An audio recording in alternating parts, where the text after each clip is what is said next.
कैसे बैठे हो इस कमरा में जो आवस वो मुख्यमंत्री बने से तुम और मजबूत हो गए। अच्छा। तरलाल 3-4 दिन जेल की रोटी खा लेगा और हर्रा फर्रा भूल जाएगा और ये अपने घर बैठ जाएगा। और उस टाइम जेल होती थी यहाँ अपने महेंद्रगढ़ किला में होती थी। नमस्कार दोस्तों, स्पोक्स पर्सन पर आप सभी के साथ मैं एक बार फिर से हाजिर हूँ।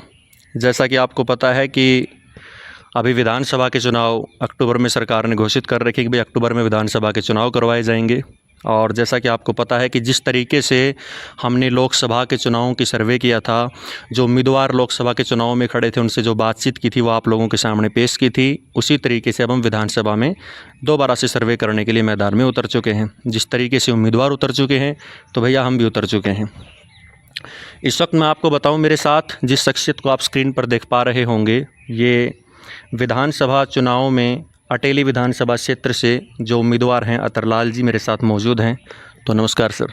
नमस्कार जी, सभी दर्शकों को मेरा बहुत बहुत नमस्कार, अभिनंदन, वंदन। तो सर मैं चाहूँगा जैसे सबसे पहले आप अपना थोड़ा सा सेल्फ इंट्रोडक्शन आप करवा दें, क्योंकि बहुत सारे ऐसे युवा हैं जो शायद आपके बारे में बहुत अच्छे से नहीं जानते होंगे, नाम वाइज जानते होंगे लेकिन आपके जो लाइफ के बारे में बहुत ज़्यादा नहीं जानते होंगे, नॉलेज नहीं रखते होंगे। तो मैं चाहूँगा आप थोड़ा सा एक बार शुरुआत से बताइए, कैसे आपने कॉलेज को यहाँ पर खड़ा किया, कैसे राजनीति में आना हुआ, वो तमाम सारी चीज़ें। सबसे पहले तो मैंने गांव के हाई स्कूल से मैट्रिक किया। अच्छा। धनुंदा से मैट्रिक किया और उसके बाद जनता कॉलेज से मैंने ग्रेजुएशन किया। और मेरे पिताजी बहुत ही आर्य समाज के नेता थे। वो चाहते थे कि भाई ये अच्छा लॉयर बने, अच्छा कानून का ज्ञाता बने। तो बीए के बाद उन्होंने मेरे को कुरुक्षेत्र यूनिवर्सिटी भेजा। अच्छा। और कुरुक्षेत्र यूनिवर्सिटी से मैंने 3 साल में लॉ किया और 81 में मैंने लॉ कर लिया था। अच्छा। और 81 से लेकर 89 तक मैंने हाई कोर्ट में प्रैक्टिस किया। पर ये राजनीति के कीटाणु थे तो वहाँ मन नहीं लग रहा था, तो राजनीति में मैं वापस आ गया। अच्छा, आपने एलएलबी कर रखी है? हाँ, मैंने कुरुक्षेत्र यूनिवर्सिटी से लॉ किया। I did my LLB from Kurukshetra university in 81 और since 81 to 89 I had practicing in high court Chandigarh. अच्छा, ठीक है। उसके बाद फिर? तो मेरा ये जो मानना था कि भाई जो सामाजिक दृष्टि से भी हम बगैर राजनीति में जाए भी कुछ हेल्प कर सकते हैं जनता की, तो हमने भारतीय किसान संगठन बनाया। अच्छा। और भारतीय किसान संगठन बना करके हमने जनता के मुद्दों को लेकर के, एमएसपी को लेकर के, किसान की बेबुद्धि भलाई के लिए आंदोलन किया। और ये कब की बात है ये 86-87 की बात है। अच्छा। और उस टाइम राजीव लोंगवाल समझौता हुआ और राजीव लोंगवाल समझौते में हरियाणा का पानी कम हो गया। तो चौधरी देवीलाल जी ने और भाजपा ने न्याय युद्ध चलाया। अच्छा। तो उस न्याय युद्ध में पूरे महेंद्रगढ़ जिला से हम 6 आदमी गिरफ्तार किए। भजनलाल की सरकार थी और हम यूनिवर्सिटी से नए नए आए थे। तो भजनलाल ने समझा कि भैया अतरलाल 3-4 दिन जेल की रोटी खा लेगा और हर्रा फर्रा भूल जाएगा और ये अपने घर बैठ जाएगा। तो उन 6 आदमियों में भैया आपका साथी अतरलाल था, एक हमारे दादा थे नथुराम जी। अच्छा। जो ये अटेली का जो बेरियल है ना, वहाँ जो, तो वो दादा नथुराम लोकदल के प्रधान थे। अच्छा। वो थे। एक आपके पास सुंदरा कुलदीप थे। हाँ। जो 6 हमको पकड़ा उनको। बिल्कुल। और एक ये एक्स एमएलए थे पड़तल से, वो थे। अच्छा। और एक राजपाल थे पाली से। तो 6 आदमी जो थे पकड़ करके, और उस टाइम जेल होती थी यहाँ अपने महेंद्रगढ़ किला में होती थी। अच्छा। तो किला में एसडीएम को हमको पेश किया 6 को, और एसडीएम ने ऑर्डर कर दिया कि भाई इनको जो है ना जेल में भेज दो। तो शाम को 6 आदमी हमको जो है ना अलग अलग कमरों में बैठा दिया। जो कैदी थे ना उन कैदियों में, मतलब 6 को एक जगह नहीं रखा और 6 को अलग अलग मतलब कमरों में बांट दिया। अच्छा। तो उस टाइम मैं बड़ा मायूस सो था, बैठा था थोड़ा सा। तो शाम को जो हमारी रोटी लेकर के आया तो वो बोलने लगा, बाबूजी ऐसे कैसे बैठे हो इस कमरा में जो आवस वो मुख्यमंत्री बने से तुम और मजबूत हो गए। अच्छा। वो कहने लगा कि बाबूजी 18 महीना हमने चौधरी देवीलाल को इसी कमरा में रखो था इमरजेंसी में, अच्छा। तो आप मायूस मत ना हो, आपको राजनीतिक भविष्य बहुत तगड़ों से। तो वहाँ से मेरे को एक अच्छी मतलब इंस्पिरेशन मिली, एक अच्छा मोटिवेशन मिला, और 3 दिन बाद में हम रिहा कर दिए और मैं जो है ना लगातार लग गया राजनीति में। अभी भाई हरियाणा का जो है ना निर्माण करना है, हरियाणा का विकास करना है।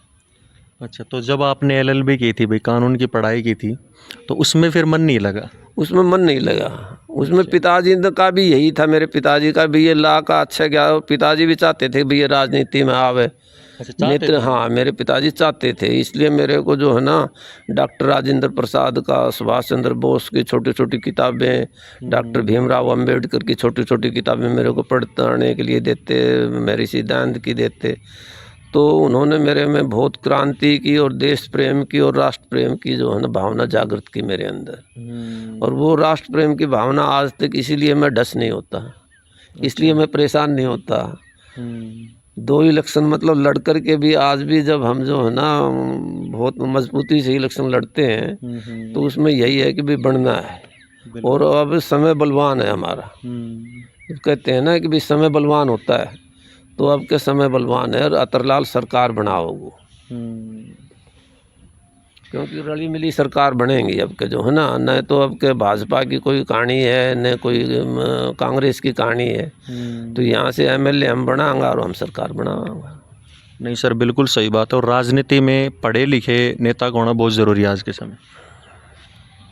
तो सर आप ये बताओ कि चुनावों को लेकर, विधानसभा चुनावों को लेकर फ़िलहाल कैसी कुछ तैयारियां चल रही हैं आपकी तरफ से? हमारी बहुत ज़बरदस्त तैयारी चल रही है। पिछली बार हमने लगभग 38,000 वोट लिया, और ये 38,000 वोट हमारे 104 गांवों के साथियों ने लिया।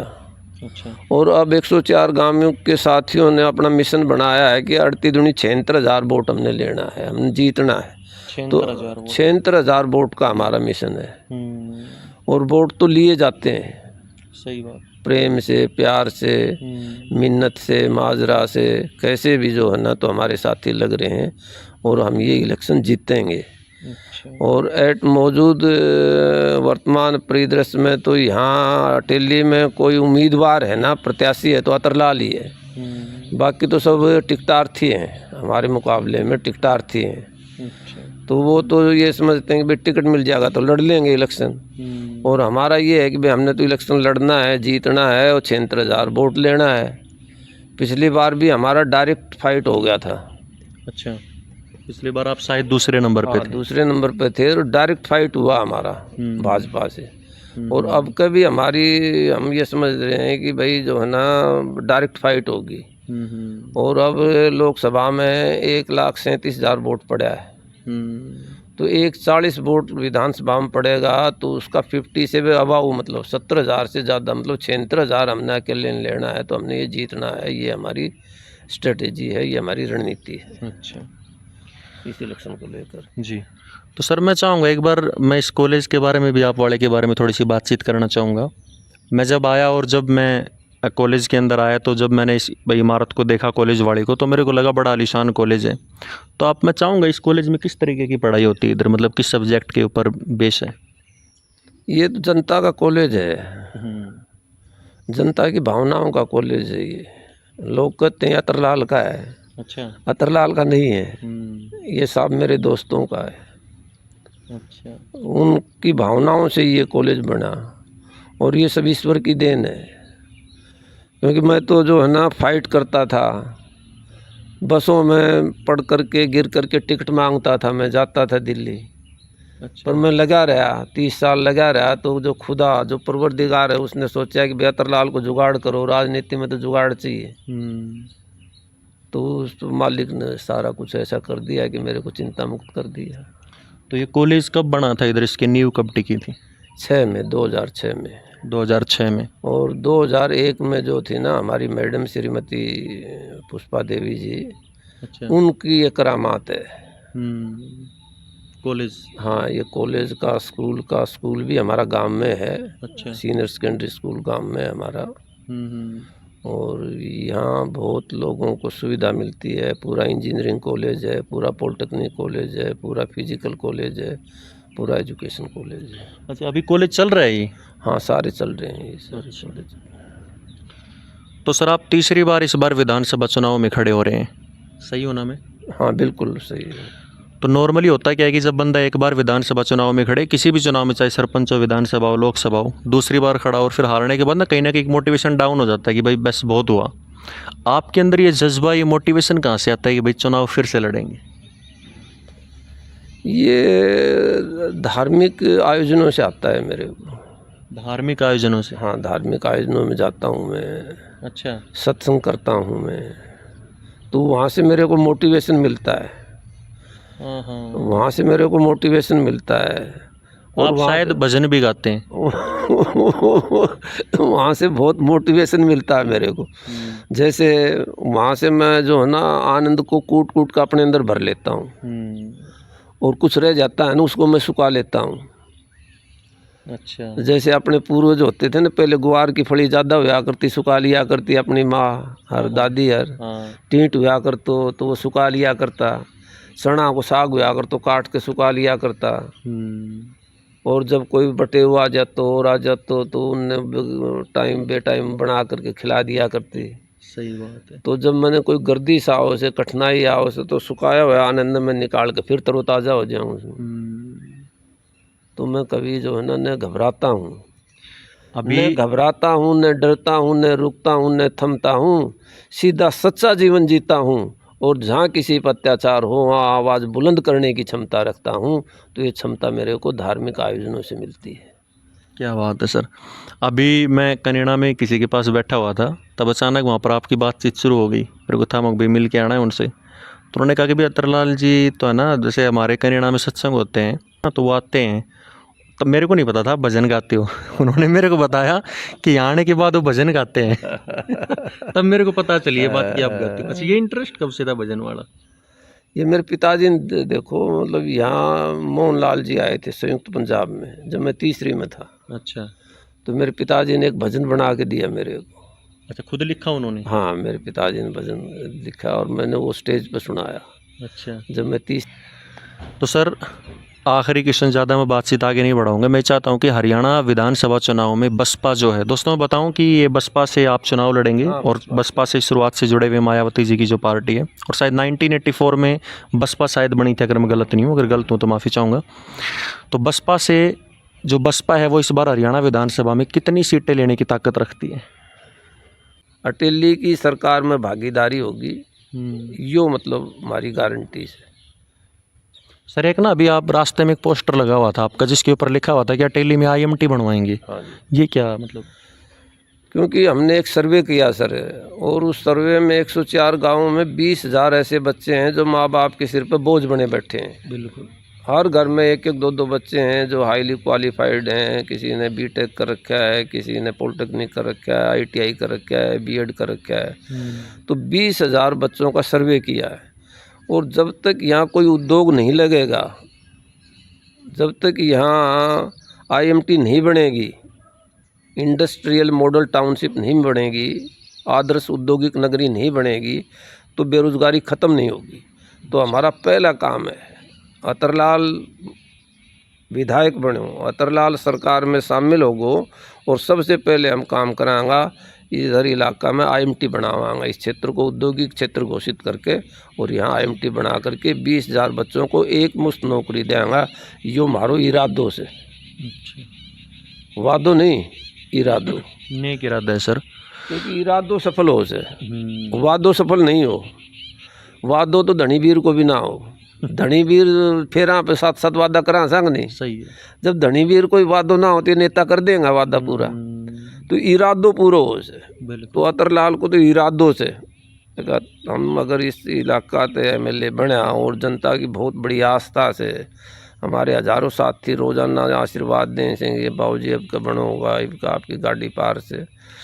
तो उसमें सबसे पहले हम यहाँ जो है ना बेरोज़गारी को बिल्कुल ख़त्म कर देंगे। बिल्कुल सर। सर एक आखिरी सा वो कि भाई जनता को आप क्या मैसेज देना चाहेंगे? जनता को मैसेज मैं ये देना चाहूँगा, मैं बहुत हाथ जोड़ के कहना चाहता हूँ अपने अटेली विधानसभा क्षेत्र के मेरे परिवार के अभिभावकों को, सदस्यों को, मेरे मतदाता भाइयों को, बहनों को, और उनसे कहना चाहूँगा, युवाओं से कहना चाहूँगा, भाई खूब पढ़ो, खूब खेलो। और अभिभावकों से कहना चाहता हूँ कि अपनी संतान को, अपने बच्चों को खूब पढ़ाओ और खूब खिलाओ, उनको खिलाड़ी बनाओ और उनको अच्छा बिजनेसमैन बनाओ, अच्छा उद्योगपति बनाओ, अच्छा विद्वान बनाओ, अच्छा शिक्षक बनाओ। और इस प्रोसेस में बनन में अतरलाल की जहाँ ज़रूरत होगी तो मैं आधी रात में भी उनके बीच में मिलूँगा। ये मैं उनको मैसेज देना चाहता हूँ। तो दोस्तों, जैसा कि आपने हमारी बातचीत सुनी, अतरलाल जी जो कि अटेली विधानसभा क्षेत्र से इस बार विधायक का चुनाव लड़ेंगे और मैं उम्मीद करता हूं आपको शायद बातचीत अच्छी लगी होगी। और इसी तरीके से हम चुनावी सर्वे को बढ़ाते रहेंगे और जो उम्मीदवार उनसे बातचीत करेंगे, जनता से भी करेंगे, गाँव में भी जाएंगे और आपके सामने लोगों के विचार पेश करने की कोशिश करेंगे। मिलते हैं फिर किसी और वीडियो के साथ, तब तक के लिए बने रहिए स्पोक्स पर्सन पर। धन्यवाद।